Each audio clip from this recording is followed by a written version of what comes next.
इंसान बिना मुहूर्त के जन्मता है, बिना मुहूर्त के ही मर जाता है। फिर भी हर कार्य के लिए मुहूर्त पूरी जिंदगी तलाशता है। लोगों को मूर्ख बनाना आसान है, लेकिन उन्हें ये समझाना कठिन है कि उन्हें मूर्ख बनाया गया है। बातों की मिठास अंदर का भेद नहीं खोलती। मोर को देखकर कौन कह सकता है कि ये सांप खाता होगा। कोई कितना भी बड़ा क्यों ना हो, अंधों की तरह उसके पीछे मत चलो। पहले जानो फिर मानो।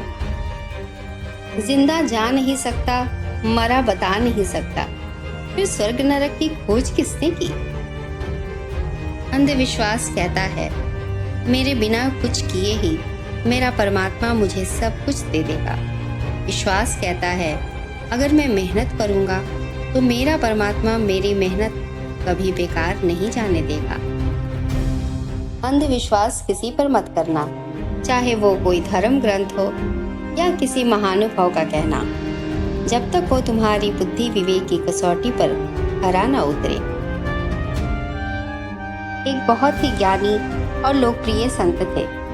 बहुत से लोग उनके दर्शन करने और उन्हें सुनने आते थे। संत के पास एक पालतू बिल्ली थी। संत जब भी ध्यान लगाने बैठते, वो बिल्ली उनके गोद में आ जाती और खेलने लगती।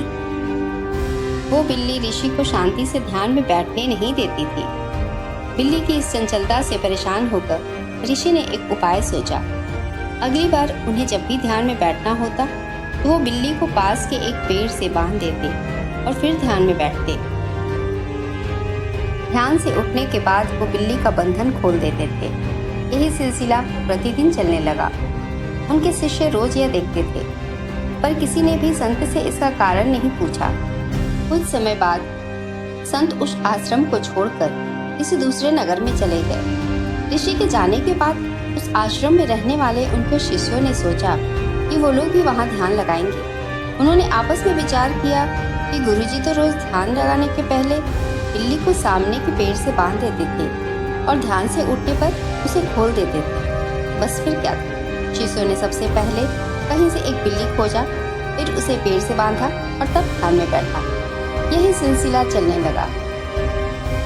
धीरे धीरे लोगों में यह बात फैलने लगी कि एक पहुंचे हुए संत ने किसी बड़े कारण से ये करने का नियम बनाया है और इस तरह ये एक प्रथा बन गई।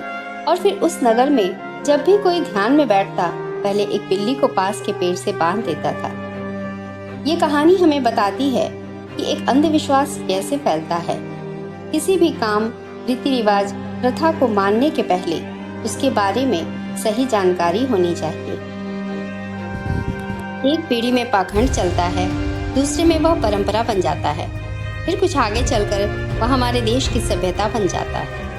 इसलिए पाखंड से बचें। मानने से ज्यादा जानने को महत्व दें। बिल्ली के रास्ता काटने पर अगर आप रुक जाएंगे तो इतनी तेजी से आगे बढ़ रही दुनिया के कदमों से कदम मिलाकर कैसे चल पाएंगे। अगर हाथों की लकीरों में ही किस्मत लिखा होता तो हर कोई बेवजह मेहनत क्यों करता। इस खोज में ना उलझें कि भगवान है कि नहीं, खोज यह रखें कि हम खुद इंसान हैं या नहीं। मिलते हैं अगली वीडियो में। नमस्कार।